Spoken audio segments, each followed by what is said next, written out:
बेटी का बलिदान। सृष्टि मयंक से बहुत प्यार करती थी। वो उसके साथ अपने सुनहरे भविष्य के सपने देखती। लेकिन जब ये बात उसके माता पिता को पता चलती है, सृष्टि, तुम घर वापस आ जाओ, कोई जरूरी काम है। पर माँ, कल मेरा ऑफिस है, मुझे छुट्टियों के लिए अप्लाई करना होगा। नहीं, इतना वक्त नहीं है, बस तुम आ जाओ जल्दी से। सृष्टि घर आती है तो पहले से ही कुछ लोग घर में बैठे होते हैं। वो लोग सृष्टि को देखने आए होते हैं। उसी में एक लड़का भी होता है, साहिल। मुझे सृष्टि पसंद है, मैं शादी के लिए हाँ करता हूँ। लेकिन माँ, आप तो जानती है कि। अरे चुप, कुछ मत बोल। सभी सृष्टि को चुन्नी चढ़ाकर चले जाते हैं। माँ, मैं किसी और से प्यार करती हूँ। मयंक काफी पैसे वाले घर का लड़का है।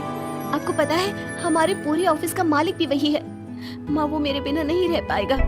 अरे पता है ना तेरी बब्बी मासी, उनकी बेटी की शादी अमेरिका में हुई। यहाँ हर किसी के घर में कोई ना कोई विदेश में है, तो तू भी बाहर ही जाएगी। साहिल ने इतनी लड़की रिजेक्ट की है। अब तू हाँ बोल दे तो शादी के लिए वो लोग तैयार ही है, क्योंकि वो लोग सिर्फ 10 दिन के लिए ही आए हैं इंडिया में। कैसी बात कर रही हो माँ, मुझे एक बार तो ऑफिस जाना ही होगा। लेकिन वो लोग मानते ही नहीं और सृष्टि की शादी साहिल से हो जाती है। शादी के बाद सृष्टि मयंक के पास जाती है। सृष्टि, तुमने शादी भी कर ली और मेरे माता पिता विदेश में मेरी शादी कराना चाहते थे। मैंने काफी समझाने की कोशिश की, लेकिन मेरे भाई और पापा नहीं माने। I am sorry Mayank. अरे तो मैं विदेश में कहीं शिफ्ट हो जाता यार, इतने सारे बिजनेस है मेरे। सृष्टि मयंक के सामने रोकर वहाँ से चली जाती है। लेकिन शादी के बाद जब वो विदेश साहिल के घर जाती है तो देखो, ये एक कमरा है मेरा, मैं यहीं रहता हूँ, और ये एक सोफा कम बेड है। रात में मैं इसे बेड बना लेता हूँ और दिन में सोफा। और देखो, मैं ज्यादा कमाता नहीं हूँ, तो तुम्हें भी मेरी मदद करनी होगी फाइनेंशियली। सृष्टि हाँ में सर हिला देती है। अगले दिन साहिल के जाने के बाद वो माँ को फोन करती है। क्या है माँ, कहाँ शादी करवा दी?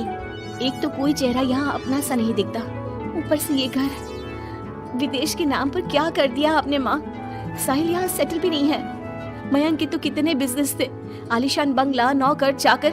यहाँ तो मैं खुद नौकर बनकर रह गई हूँ। ये क्या किया माँ आपने? अरे क्या बताऊं बेटी, तेरे पिता ने जो कहा मैंने वही किया। अब जो कुछ भी है वो तेरी किस्मत है भाई, जैसी भी है। वहीं सृष्टि का भाई सारंग एक लड़की से प्यार करता है। माँ, मैंने शादी कर ली है निशा से। क्या? शादी कर ली? और वो भी निशा से? और उसके माँ बाप तो नहीं मान रहे थे ना? भाग्य की है माँ, अब वो अपने घर में और मैं अपने घर में। और कैसे बात कर रहा है? उसके पिता तो बड़े कमिश्नर है, उठाकर जेल में डाल देंगे तुझे। तभी तो किया है पापा, और ऐसे कैसे डाल देंगे जेल में? लड़की उनकी भी बालिग है।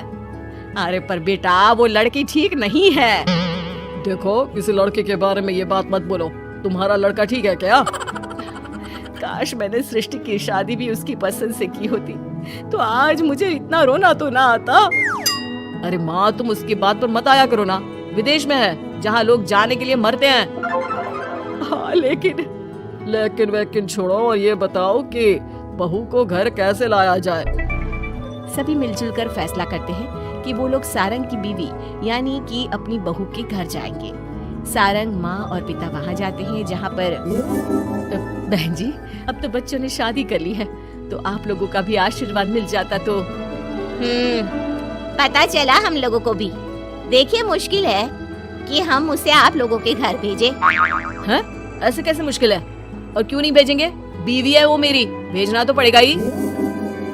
लड़के को बहला फुसला कर भगाने के आरोप में अंदर कर दे क्या? अरे देखिए साहब, इतना कानून तो हमें भी आता है। आपकी लड़की कोई नाबालिग नहीं है। तभी वहाँ निशा आ जाती है। रुकिए मम्मी पापा, सारंग में कोई कमी नहीं है। हम लोग इसे कोई बिजनेस खुलवा देंगे ना। देखो, एक बात बता देती हूँ, मुझे तुम्हारे घर नहीं जाना। अरे ऐसी कैसी बात कर रही हो? हम लोगों ने शादी की है, पति पत्नी है हम दोनों, और क्यों नहीं जाना? तो फिर शादी क्यों की?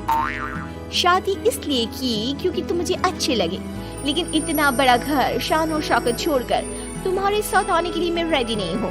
एक तो तुम्हारा घर जिस मोहल्ले में है वो मोहल्ला बहुत खराब है, वहीं से शायद हमारी काम वाली भी आती है ना माँ?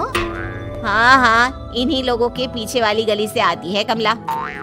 देखो सारंग, पापा हम लोगों को आराम से पॉश कॉलोनी में फ्लैट दिला देंगे, काम भी शुरू करवा देंगे, तो तुम हम लोगों के साथ रहो। रही बात माँ पापा की तुम्हारे, तो रोका किसने है? साल में होली दिवाली मनाने हम जाया करेंगे ना उनके घर। सारंग अपने माँ पापा से कहता है, माँ मुझे निशा की बात ठीक लग रही है। वैसे भी आप लोगों के साथ तो पूरी लाइफ स्ट्रगल ही करता रहूंगा। अरे कैसी बात कर रहे हो सारंग, हम लोग यहाँ बहू लेने आए थे, बेटा देने नहीं। अब देखिए जो होना था वो तो हो गया। अब तो आप सारंग को यहीं छोड़ दीजिए और विदाई लीजिए। हाँ हाँ माँ, मैं अब यहीं रहूंगा, आप लोग जाओ, मैं अब उस मोहल्ले में नहीं आने वाला। सारंग के माता पिता वहाँ से चले जाते हैं। अब जब भी माँ सारंग को फोन करती तो या तो वो फोन काट देता या उठाता ही नहीं। एक बार सारंग के माता पिता काफी बीमार होते हैं कि तभी उन लोगों के पास सृष्टि का फोन आता है। कैसी हो माँ? तबीयत ठीक नहीं लग रही है। तुम्हें और पापा को कुछ हुआ है क्या? अरे बेटा 2 दिन हो गए हम लोग कमरे में बंद है, कोई डॉक्टर के पास ले जाने वाला तक नहीं है। हाँ माँ, मैंने सारंग को फोन किया था लेकिन उसने कहा। अरे वो तो बात तक नहीं करता, पैसे वाला हो गया है ना। रुको माँ, मैं कुछ करती हूँ, आप दोनों तैयार हो जाओ। थोड़ी ही देर में उन लोगों की डोरबेल बजती है। माँ दरवाजा खोलती है तो सामने एक हैंडसम सा लड़का लंबी कार लेकर खड़ा होता है। मयंक हो ना तुम बेटा? मयंक उन दोनों के पैर छूता है और डॉक्टर के पास ले जाता है। डॉक्टर मैं आप लोगों को अंकल आंटी के घर का पता दे दूंगा, आप इन लोगों के घर हफ्ते में एक बार जाकर रूटीन चेकअप कराना। जी जी मयंक जी, जैसा आप कहें, आखिर ये अस्पताल आप ही का तो है। मयंक का रुतबा देखकर माँ बाप को अफसोस होता है कि क्यों उन लोगों ने विदेश के नाम पर बेटी को बाहर भेज दिया, लेकिन बेटी ने भी उनका मान रखा। चाहती तो निशा की तरह भागकर वो भी शादी कर सकती थी। क्या सोच रहे हैं आप लोग? चलिए मैं आप लोगों को घर छोड़ देता हूँ। और हाँ, मैं और सृष्टि आज भी अच्छे दोस्त हैं, तो आप लोगों को कोई भी समस्या हो तो फोन कर दीजिएगा।